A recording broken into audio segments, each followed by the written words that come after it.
राम राम राम राम राम राम राम राम राम नारायण नारायण। संबंध। अब भक्ति के शेष दो अधिकारियों का वर्णन आगे के श्लोक में करते हैं। किम पुनर्ब्राह्मणा पुण्या भक्ता राजर्षयस्तथा अनित्यम सुखम लोकमिमं प्राप्य भजस्व माम्। जो पवित्र आचरण करने वाले ब्राह्मण और ऋषि स्वरूप क्षत्रिय भगवान के भक्त हों, वे परम गति को प्राप्त हो जाए, इसमें तो कहना ही क्या है। इसलिए इस अनित्य और सुख रहित शरीर को प्राप्त करके तू मेरा भजन कर।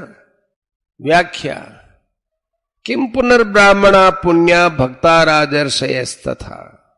जब वर्तमान में पाप करने वाला सांगोपांग दुराचारी और पूर्व जन्म के पापों के कारण नीच योनियों में जन्म लेने वाले प्राणी तथा स्त्रियां, वैश्य और शूद्र, ये सभी मेरे शरण होकर मेरा आश्रय लेकर परम गति को प्राप्त हो जाते हैं, परम पवित्र हो जाते हैं, तो फिर जिनके पूर्व जन्म के आचरण भी अच्छे हों और इस जन्म में भी उत्तम कुल में जन्म हुआ हो, ऐसे पवित्र ब्राह्मण और पवित्र क्षत्रिय अगर मेरी शरण हो जाए, मेरे भक्त बन जाए, तो वे परम गति को प्राप्त हो जाएंगे। इसमें कहना ही क्या है, वे तो निस्संदेह परम गति को प्राप्त हो ही जाएंगे।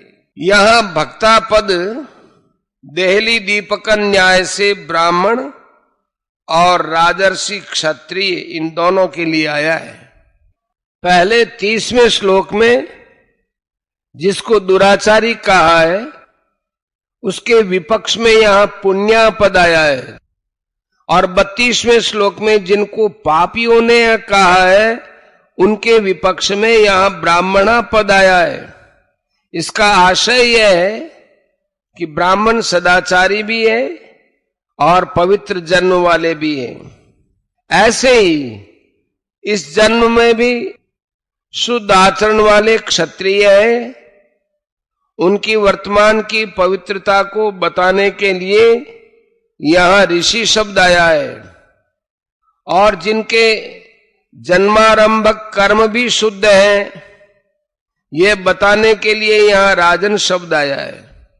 पवित्र ब्राह्मण और ऋषि स्वरूप क्षत्रिय, इन दोनों के बीच में भक्ता पद देने का तात्पर्य है कि जिनके पूर्व जन्म के आचरण भी शुद्ध हैं और इस जन्म में भी सर्वथा पवित्र हैं, वे ब्राह्मण और क्षत्रिय अगर भगवान की भक्ति करने लग जाए तो उनके उद्धार में संदेह हो ही कैसे सकता है। पुण्य ब्राह्मणा राजर्षय है और भक्ता, ये तीनों बातें कहने का तात्पर्य यह हुआ कि इस जन्म के आचरण से पवित्र और पूर्व जन्म के शुद्ध आचरणों के कारण इस जन्म में ऊंचे कुल में पैदा होने से पवित्र, ये दोनों तो बाह्य चीजें हैं। कारण कि कर्म मात्र बाहर से मन, बुद्धि, इंद्रियां और शरीर से बनते हैं, तो इनमें जो पवित्रता होती है वो भी बाह्य होगी। इस बाह्य शुद्धि के वाचक ही यहां पुण्य, ब्राह्मणा और राजर्षय, ये दो पद आए हैं। परंतु जो भीतर से स्वयं भगवान के शरण होते हैं, उनके लिए अर्थात स्वयं के लिए यहां भक्ता पद आया है। अनित्यम सुखम लोकम इमं प्राप्य भजस्व माम। यह मनुष्य जन्म अनंत जन्मों का अंत करने वाला होने से अंतिम जन्म है। इस जन्म में मनुष्य भगवान के शरण होकर भगवान को भी सुख देने वाला बन सकता है। अतः यह मनुष्य जन्म पवित्र तो है, पर है अनित्य, अनित्यम। नित्य रहने वाला नहीं है, किस समय छूट जाए इसका कुछ पता नहीं है। इसलिए जल्दी से जल्दी अपने उद्धार में लग जाना चाहिए। इस मनुष्य शरीर में सुख नहीं है, असुखम। 8वें अध्याय के 15वें श्लोक में भगवान ने मनुष्य जन्म को दुखालय बताया है। इसलिए मनुष्य शरीर मिलने पर सुख भोग के लिए ललचाना नहीं चाहिए। ललचाने में और सुख भोगने में अपना भाव और समय खराब नहीं करना चाहिए।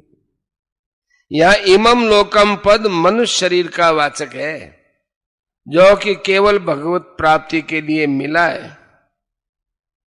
मनुष्य शरीर पाने के बाद किसी पूर्व कर्म के कारण भविष्य में इस जीव का दूसरा जन्म होगा, ऐसा कोई विधान भगवान ने नहीं बनाया है। प्रत्युत केवल अपनी प्राप्ति के लिए ही यह अंतिम जन्म है। अगर इस जन्म में भगवत प्राप्ति करना, अपना उद्धार करना भूल गए तो अन्य शरीरों में ऐसा मौका मिलेगा नहीं। इसलिए भगवान कहते हैं कि इस मनुष्य शरीर को प्राप्त करके केवल मेरा भजन कर। मनुष्य में जो कुछ विलक्षणता आती है वह सब भजन करने से ही आती है।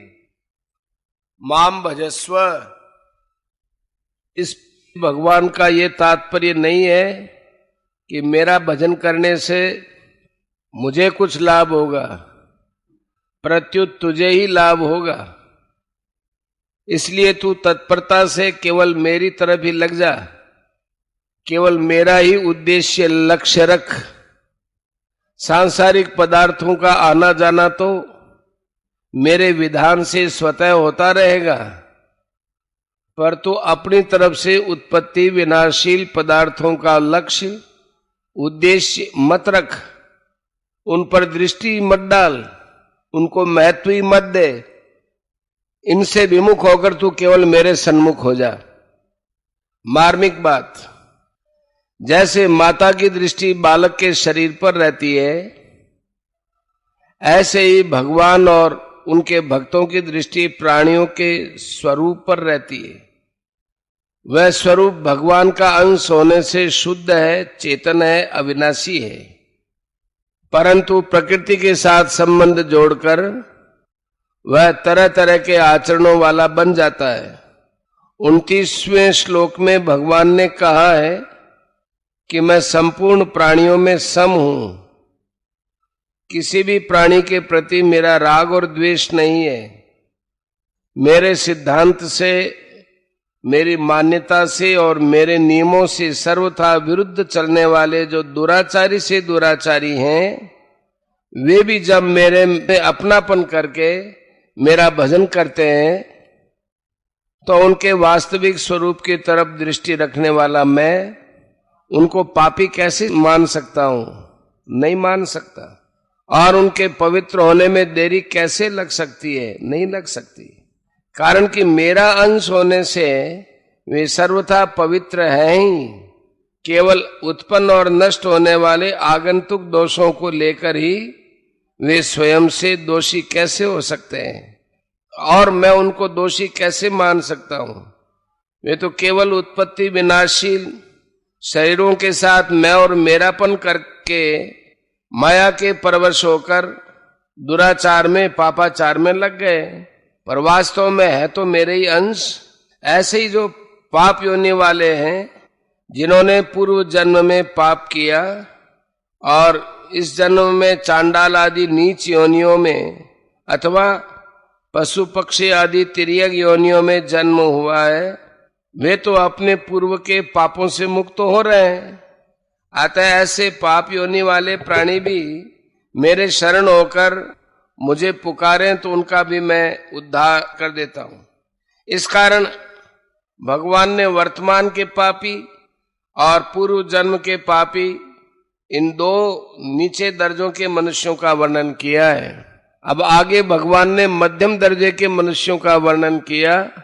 पहले स्त्रीय पद से स्त्री जाति मात्र को लिया, इसमें ब्राह्मणों और क्षत्रियों की स्त्रियां भी आ गई और वैश्यों के लिए भी वंदनीय है, अतः इनको पहले रखा है।